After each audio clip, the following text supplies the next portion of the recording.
Hello, I am so glad that you joined me today. I don't know about you, but this time of year, I seem to be giving out gift card sets more and more often. They're really nice to have on hand. Sometimes you just need a little extra something, and to have these beautiful handmade cards as a set of 4 is just a wonderful gift.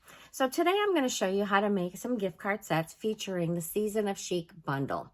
This is a really good set because it has something for all the seasons, and it's got thank yous and birthdays and thinking of you and just about anything that you would want in your gift card set. So I'm going to show you 3 different examples of card sets that I have made, and we'll be using both the dies and the stamps. And I'd just like to welcome anyone who is new to my channel. I'm so glad that you joined me. If you do like this video, please give me a thumbs up. I'm going to turn the camera around and we're going to start making some cards. Let's begin by looking at the stamp set and the dies. So here is our stamp set. And so that you can see, there are fall leaves, or actually they could be leaves for any season. We have seashells, flowers, and snowflakes. So basically those are representing the 4 seasons. And the words, we have thinking of you, thanks, love you, wishing you best birthday, I'm here for you, you're amazing beyond measure, and you make each season of life even more beautiful. So really, really nice sentiments. And then you've got some other little doodads here. You've got some little textures with these 2, and then you've got this lovely swish. So we're going to be using those. The dies are wonderful. And so you can see that you've got all of those same elements for the seasons, and you've got a couple different sizes of them, and then you've got this really fun texture element, and we're going to be using that, or I'm going to be using that in one of the cards. So those are what we're going to be using. I'm going to pull out my 2 seashells because we will need those, and I'm going to set that aside, and I am going to start by showing you what we need. So our ingredient list is pretty simple. We have a thick basic white card base, so this is 8.5 by 5.5, and after we do some stamping, we're going to fold that in half. You need a scrap of Calypso Coral. This is about 2 inches by 3 3/4, but really whatever you have, that's going to allow you to cut out these 2 shapes. You're going to need an envelope, and you're going to need a tiny sliver of your basic white. So I'm going to set that aside. The other thing that you're going to need is some Stampin' Up masking paper. So this is really great. It's like a very large Post-it note. It's not very sticky, so it can peel off, and then you can use it over and over. So we're going to begin, and I am going to be using my grid paper. And so I am just, you can't see that. I'm going to move it up a little bit so that you can see. All right, so I'm lining up my bottom of my card with one of the lines. And I have used about a 2-inch piece of this masking paper. And you can see that I have used it, and I'm going to use it again. So it's really nice to be able to use these grids. So we're going to count up 1, 2, 3, 4, 5, 6. And that gives you 1.5 inches. And so that way you know that you've got it straight across. So there, we're going to mask that off. All right, I'm going to pick that up. I'm going to grab my Pierce mat. And then we are going to stamp this shell. So when you look at this stamp set, it looks a little bit small, but when you see them, they're really decent sized. So I have chosen Calypso Coral. So for this whole set of cards, I have chosen the soft subtles. So I'm going to ink this up, and then we are going to stamp all over this bottom part of the card. And I'm going to rotate my stamp around so I'm getting it in different angles. And we're just going to fill up this space so it's perfectly full of these lovely shells. Okay, so I'm going to move that over so I can reach it a little bit better. And then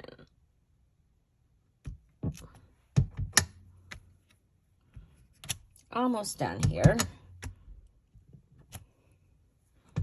And then I need just a little bit more there. So then while I have my stamp inky, I'm going to stamp my envelope flap. So for that, I take my envelope flap and I put a piece of scrap paper underneath it. And we're going to do essentially the same thing. We're just going to fill up this with these beautiful shells, just covering it up. It looks so lovely when this comes in the mail to see this beautifully decorated envelope. So I always encourage you to decorate your envelopes. The party doesn't end when you design your first part of your card. All right, a little bit more here. And then I think I need just a little bit more up here in this top corner. Okay, so now we have our envelope. And then one last thing is that we are going to stamp the inside. So here I have my front of my card. We're going to fold that, but I'm just going to put a shell down in this corner. So I'm going to put a shell, and then I'm going to just stamp off there. So we are done with our stamping. Set that aside. Now the thing is to peel off, gently peel off this masking paper. And you can see when I do that, I have this beautiful crisp edge. And I'm just going to stick this on the back of my masking paper package because I can use that one again. All right, now we can fold this in half. So this is just going to get folded right in half. We're going to crease it with our bone folder. So then what I did, because I was making a bunch of these, I set up my Stamparatus. So I'm going to bring my Stamparatus over, and I'm going to show you a cute little trick. So I have some old drafting tools that I had. So this is just a little right angle. And so I put that in the corner of my Stamparatus. That gives a little bit of separation from the edge of where the hinges are, so that when I close this, you'll see it's not right at that edge, and so it makes it just a little bit easier. So we're going to use the Stamparatus. This is a perfect example of why you want to use it. If you're mass producing cards, and we're producing a whole bunch of these at once. Oh, I can see that I missed inking up the end of this one. Make sure. And the other beauty about this is if you miss part of it, you can go back and stamp it again. So I'd like this to be just a little bit darker. And so I'm going to stamp that one more time. All right, that looks great. All right, I'm going to set that out of the way. Then we have one more thing to do. Actually, two more things to do. I thought it would be nice to have just a little bit of finishing to this edge. So I've got this tiny piece. I took a 6-inch piece and I just cut about 1/8 of an inch off of it. And we're just going to put the littlest amount of glue. I don't want too much on here. Just a trace of glue. Hard to keep my hand steady. In fact, I'm just going to do that and wipe my finger off. And then I'm going to, it's a little bit longer than that card, so I'm going to put it right at that edge. And then all I need are my snips.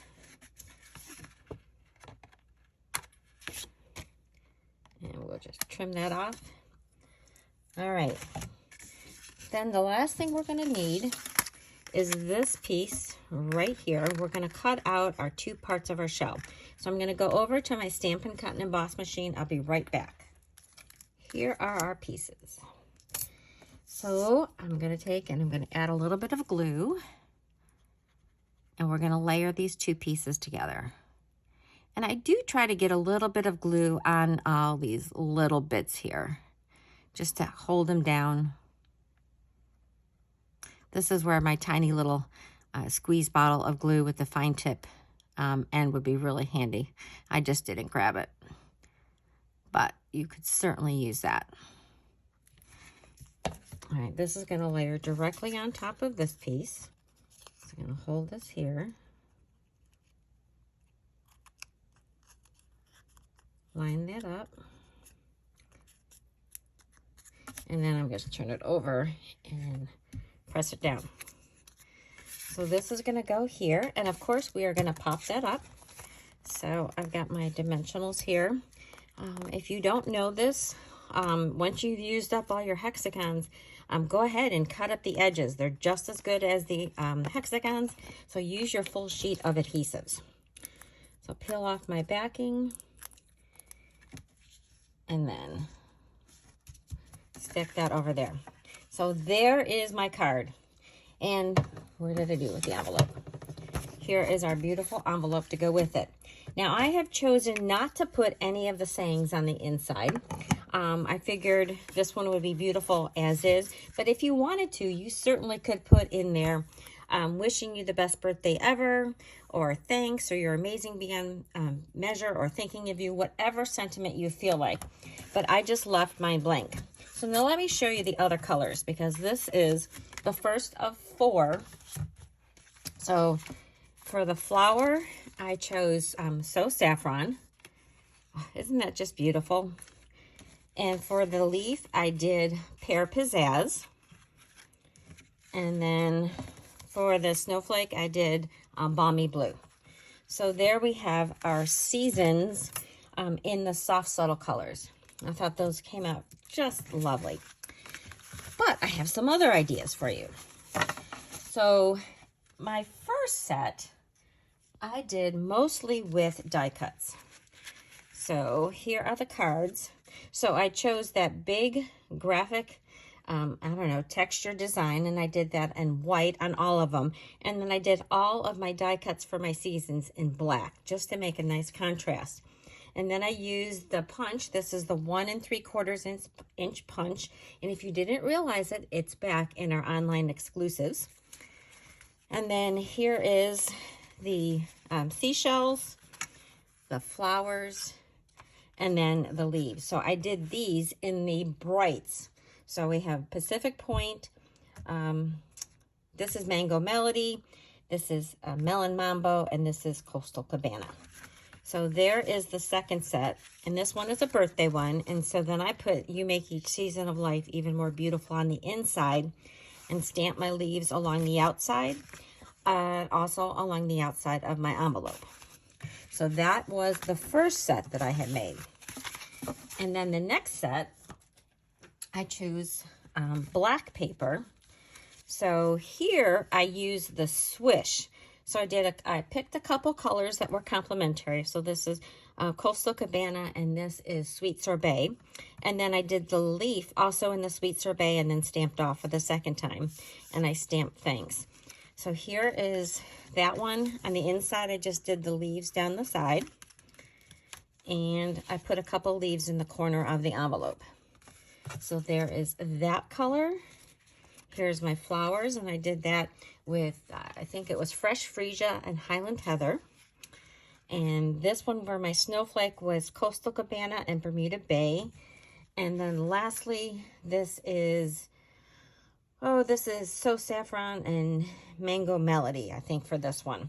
Now, the only thing I thought afterwards, after I had done this, is I think it would look really great if you added an extra matte to this, if you just added a tiny pop of color.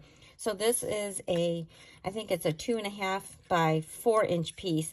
I think I would just add 1/8 of an inch on both those dimensions and matte this in the Bermuda Bay or the Sweet Sorbet, again in the Highland Heather or the Mango Melody. And I think that would just make it a little bit more poppy. And then I loved adding my gingham ribbon. And for this, I stamped down the side of that, and I just did a couple of them on the corner. So these go together really, really fast. I think you're going to love having them on hand anytime you need a surprise little gift for somebody, just to brighten somebody's day. And I would love to know in the comments, which is your favorite set? Do you like the ones that are all die cuts, like I have up here? Do you like the ones that are all stamped? Or do you like the ones that are the combination of stamped and die cut? So please let me know in the comments. I'll have information about these in my blog, which is stampingup.blogspot.com. I also have all the ingredients in the description of this YouTube video. Once again, thank you so much for watching. I appreciate you being a subscriber, and if you're not a subscriber, I welcome you to join us. I do videos every 2 weeks, and I like to teach something with a little bit of something maybe that you don't know. So thanks again for watching, and I'll see you next time.